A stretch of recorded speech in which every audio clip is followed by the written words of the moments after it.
Muchas gracias, Mar. Te voy a rogar que seas muy estricta conmigo, incluso me avisas si quieres antes, porque el tiempo, desde luego, es limitado y vamos con un pelín de retraso. Bueno, yo lo primero quiero dar las gracias a Jonathan Barr y a Joaquín Espinosa por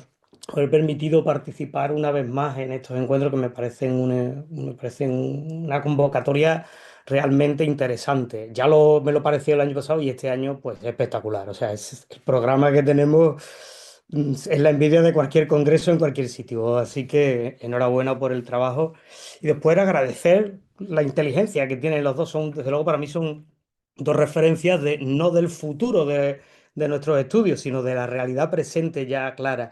Y la visión que han tenido a situarme, cuando yo les hice una propuesta un poco, que ando yo en mis batallitas hablando de Godoy y su tiempo en América,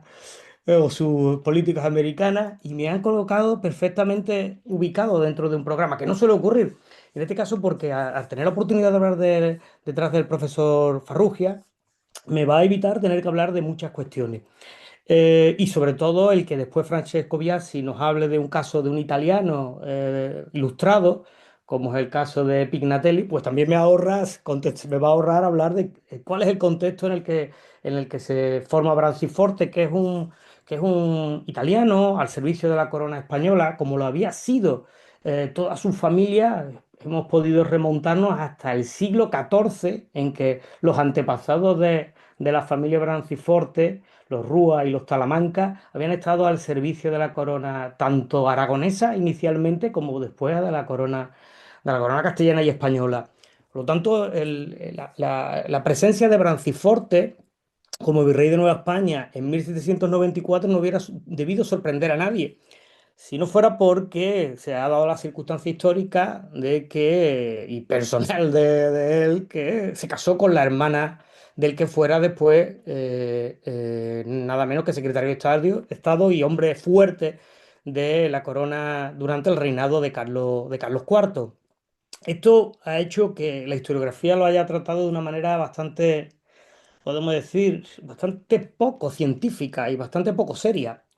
porque básicamente la historiografía lo ha calificado como el cuñado de Manuel Godoy y que su cargo tuvo que ver con el nepotismo de este personaje, que la historiografía, incluso las descripciones contemporáneas de su época, lo pintan como una persona que abusaba de su poder para colocar a familiares, amigos y para enriquecerse personalmente y los más cercanos.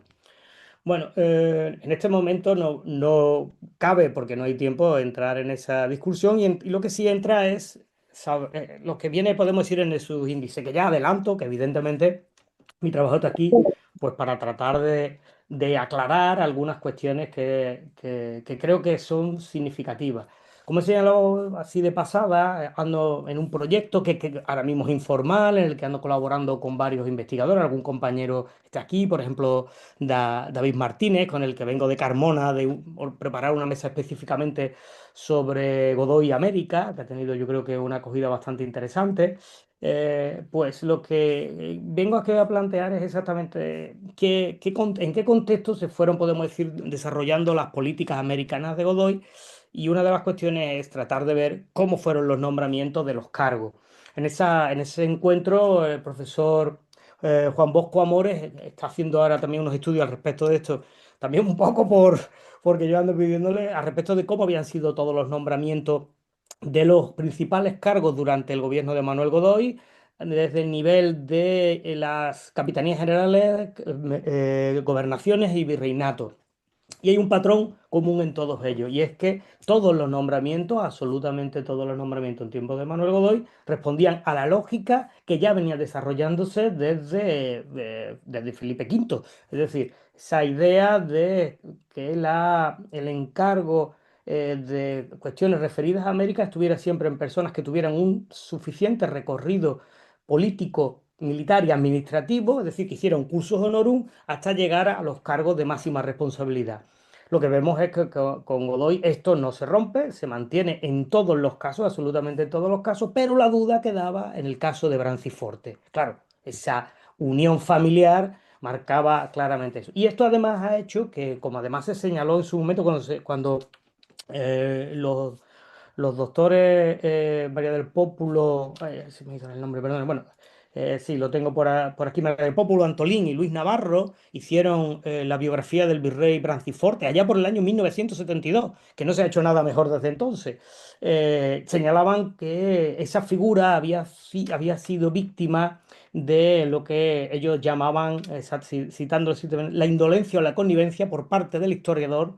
en el fondo de unas transformaciones de la realidad. Y se preguntaban, ¿hasta cuándo obras que se suponen científicas seguirán nutriéndose de la escoria, de la maledicencia y la calumnia, convirtiendo la historia en centón de alcahueterías? Es decir, referido a Godoy y en el caso de Branciforte también específicamente, aún a día de hoy, son 50 años, más de 50 años de esta frase y por supuesto mucho tiempo de que se lleva estudiando la época, sigue teniéndose o teniendo mucho peso esa percepción, podemos decir, casi de salsa rosa, de prensa del corazón, cuando nos referimos a estos personajes. Bueno, pues tratando de comprender cómo era la política de Godoy, pues decidí lanzarme a estudiar a Branciforte porque era el caso más controvertido, el que casi sin duda se refería a nepotismo. Y entonces, haciendo un análisis, me dediqué a hacer un análisis biográfico y político de Manuel Godoy, que es lo que, perdón, de Branciforte, Manuel de la Rúa y Talamanca, desde, podemos decir, de su, casi ya digo, desde el origen de su familia. Datos claros, datos importantes. Branciforte es una persona que está en la corte de Carlos III desde que es un niño prácticamente. Él viene en la comitiva del rey cuando viene de Nápoles, cuando Carlos III llega de Nápoles, acompañando a su padre, que es una persona podemos decir, del séquito de Carlos III, y ocupa un puesto destacado en la política, teniendo en cuenta que los ministros italianos tuvieron un papel muy destacado en esa primera fase de gobierno de Carlos III. Por lo tanto, la política, la presencia italiana es muy significativa. Esto va a permitir que el Franciforte entre nada menos que la guardia de corps del rey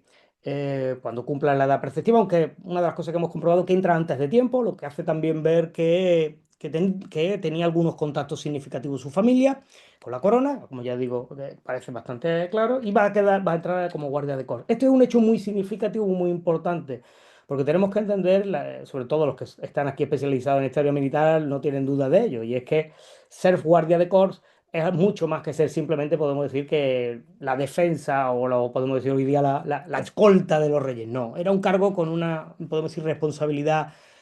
política, porque en cierta medida eran personas que al estar cerca del origen del poder, entraban rápidamente en contacto podemos decir, con la familia real y eran un poco gente que se formaba en torno a la familia real y eran personas que iban a acabar siendo de confianza para la corona. Es decir, que en esta, podemos decir, compartimentación del poder en el antiguo régimen, las personas que estaban en la Guardia de Corps tenían la posibilidad de conseguir progresar en sus carreras de una manera mucho más directa y con mayor confianza por parte de los monarcas. Por lo tanto, en este caso, Antiforte entra en ese esquema. Siguiendo en esa percepción, él va subiendo en la escala dentro de la Guardia de Corps hasta que en el año 1781, perdón, se produce un conflicto con Inglaterra, en este caso es el conflicto por la independencia de las 13 colonias, que tiene o podemos decir, un frente peninsular que a veces es olvidado, que es la toma por un lado el cerco de Gibraltar y por otro la toma de Mahón, y en el que Branciforte participa de manera destacada e incluso con arrojos, asaltando una de las baterías principales que protegen el puerto de Mahón y consigue, podemos decir, un reconocimiento militar, se le llega a nombrar en ese momento brigadier. Y por lo tanto adquiere un relieve muy interesante en su figura, a tal punto que en el año 1784 va a ser nombrado nada menos que comandante general de las Islas Canarias, que como ha señalado mi colega Mos hace un momento, era un espacio clave y definitivo. Y estamos señalando el año 1784. Creo que las fechas en historia son clave y son importantes. En ese momento, Manuel Godoy es un simple guardia de corps, como lo así había sido casi unos 20 años antes el propio Branciforte. Por lo tanto, Branciforte tiene un papel destacado en la política española cuando todavía Branciforte es casi un muchacho que está en la corte, antes de que incluso tenga ningún tipo de acercamiento a la corte, antes de la famosa o supuesta caída que hace que los reyes se levanten. Y tiene una labor muy interesante. La política, el papel político, que ya digo, seguramente mi compañero lo podría desgranar con muchísimo más detalle que yo, pero el papel político de Branciforte en Canarias es muy significativo, primero porque se produce en un periodo de paz muy extraño en ese tiempo, entre el año 1784 y 1789 es cuando está en el gobierno, bueno, hasta 1789 se retira a Madrid y en ese periodo pues, tiene una política claramente ilustrada, es un ilustrado de manual, con contacto sobre todo con, podemos decir, las élites culturales francesas, él conoce, podemos decir, tiene un conocimiento muy amplio del movimiento ilustrado, enciclopedista, e incluso acusado por la Inquisición canaria, y hay un juicio inquisitorial abierto contra él por su manifiesta actitud a favor de la ilustración, incluso de las ideas, de las ideas afrancesadas más avanzadas. Estamos hablando antes de la Revolución. Ya digo que termina en 1809. Según hemos podido comprobar, es una persona que está en la senda de Florida Blanca, es decir, se ha formado o llega, tenemos por la correspondencia que hemos podido consultar, llega con recomendaciones de la familia Gálvez. Recordemos que los Gálvez provienen o han tenido Bernardo de Gálvez y el padre de José y de Bernardo viene de Tenerife y tiene una serie de recomendaciones por parte de los Gálvez cuando llega a Canarias. Es cierto que después los Garbes, pues, por cuestiones como todos sabemos, pues van a desaparecer de la escena política y en este caso él mantiene un contacto muy directo con Florida Blanca, con el ministro Moñino, y a tal punto que cuando hace los informes Moñino siempre dedica un apartado específico a la labor que está haciendo Branciforte y la gran labor en el sentido de reformas para las Islas Canarias. No voy a entrar en profundidad a detallarlo, pero significar pues, desde cuestiones urbanísticas, reformas de tipo sanitario, conexiones de tipo comercial. Ya digo, el compañero Amos seguramente podría decirlo en su tesis doctoral, es una de las fuentes que he tomado de referencia. Y en la que él ha trabajado sobre todo, por ejemplo, el tema de defensa, la organización de las defensas, específicamente la creación de la Junta de Defensas en su tiempo, que es la que después va podemos decir, a surtir efectos cuando se produzcan los ataques británicos, sobre todo porque se reorganizan las fortificaciones y se organiza incluso el propio sistema de defensa de organización entre milicias y las autoridades, que van a ser clave para la defensa de Canarias, por ejemplo, con el ataque de Nelson en el año 97. En el año 1789, es decir, todavía cuando Godoy sigue siendo solo un guardia de corps, que no tiene, es un exento, como también lo fue Branciforte. El cargo de exento es muy particular. A veces la historiografía esto no lo entiende bien o no lo ha querido entender bien cuando no son personas que están especializadas en temas militares. Un exento no es alguien que no cumple con su trabajo, como podría parecer, sino un exento tiene una funcionalidad específica dentro de la Guardia de Corps que fundamentalmente es estar cerca de la reina y de los infantes o de las infantas, ¿no? Es el papel de esos exentos que se sitúan siempre muy cercanos, sobre todo, ya digo, o por ejemplo son los que acompañan al rey en los momentos de caza, tan importantes con Carlos III y con Carlos IV. Y es el mismo cargo, el decento, el que va a tener Branciforte, como unos periodos anteriores, que después tendrá Godoy a partir de 1786. Por lo tanto, cuando en 1789, ante la situación podemos decir, de cambio político que supone el fallecimiento de Carlos III y la llegada al poder de Carlos IV, Branciforte se marcha, incluso deja, con una situación un poco extraña y rocambolesca, deja su cargo porque él lo señala que lo que quiere es estar cerca del príncipe, de que había sido príncipe, porque había sido parte de su, podemos decir, de las personas que habían estado cerca de él, y desde luego con gran éxito porque lo nombra comandante general de Madrid. O sea, Branciforte cuando llega, cuando regresa a la península, es nombrado por el nuevo rey Carlos IV en el 1790, es nombrado comandante general de Madrid, como antes había sido comandante general de Canarias, que hay que recordar que en el caso de Canarias es el equivalente a una capitanía general, o sea, tiene todas las funciones de un capitán general, el comandante general de Canarias. Por lo tanto, estamos 1790. En ese momento todavía Godoy no ha alcanzado el poder. Y estamos viendo que Branciforte ya está en un cargo de máxima responsabilidad, como ya lo venía señalando, y en la propia corte, en el propio Madrid. Y es en el año 1790 cuando además contrae matrimonio con Antonia Godoy, la hermana de Manuel Godoy, que hay que recordar que es dama de confianza, o la dama de la reina, de la que entonces ya reina, había sido dama cuando era princesa de Asturias, María Luisa de Parma. El papel de Antonio Godoy, que ha sido otra de estas cuestiones que ha sido olvidado por la historiografía. No hay apenas trabajo, bueno, no hay ningún trabajo específico. Estoy ahora mismo intentando dar luz a este personaje, pero señalar algunas cuestiones que sí sabemos. Y por ejemplo, que cuando se crea la Orden de María Luisa, que es esa orden que crea la reina en 1700, perdón, 1792, en el que quiere dar, podemos decir, crear una especie de grupo de personas de confianza para sus decisiones, podemos decir, sus actuaciones directas, por ejemplo, sobre todo cuestiones referidas a asuntos de beneficencia, por ejemplo, aunque no, aunque otros también tomaran, pues crea esa orden de María Luisa, y entre las primeras 7 personas las que nombra son todas de la Casa Real, todas, absolutamente todas, excepto y la jefa que es una noble, la jefa de la casa de la reina, la dama de honor principal de la reina, pues la otra persona que aparece es Antonia Godoy. Es decir, aparece al nivel de las hermanas, es decir, de la familia de la propia de la reina, aparece Antonia Godoy. Justo también es en ese momento cuando alcanza el poder Manuel Godoy. Estamos todavía trabajando en ello, pero claro, medio en broma, medio en serio, algún colega me ha dicho que, y es verdad que, puedo decir que el que fue cuñado, allí en este caso, si me permiten la broma, era Godoy, el cuñado de Branciforte hacia 1792. Quizá también esto, el quitarnos un poco esa visión, además machista, retrógrada, colocada en el pensamiento del siglo XIX, de pensar que solo se podía alcanzar el poder porque se metiera en la cama de la reina. Había muchas otras maneras de alcanzar el poder, sobre todo por contacto y por confianza, que era un elemento clave en el mundo, en la edad moderna, ese